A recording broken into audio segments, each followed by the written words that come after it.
Essula ya 35. Era nate Eriku n'addamu n'ayogera nti, olowooza ekigambo ekyo y'ensonga yo, oba oyogera nti obutuukirivu bwange businga obwa Katonda?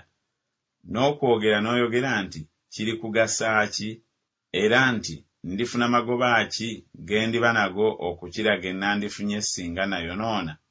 Nze naakuddamu ne banno wamu naawe. Tunuulira eggulu olabe, era tunuulira eggulu erikusinga obugulumivu. Obanga oyonoonye omukola ki? Okusobya kwo bwe kweyongerayongera omukola ki? Bw'oba n'obutuukirivu omuwa ki? Oba aweebwa ki mu mukono gwo?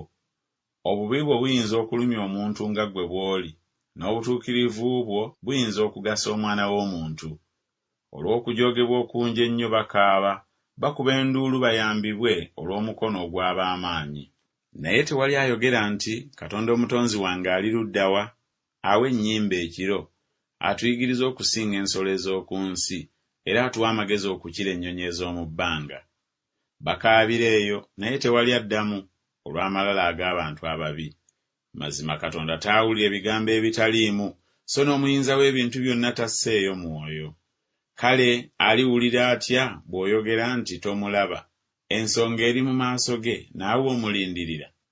Naye kaakano, kubanga tabonerezza na busungu bwe, so tassaayo nnyo omwoyo eri essukuti, Yobu kyava ayasama akamwa ke okwogera ebigambo ebitaliimu, ayongerayongera ebigambo awatali kumanya.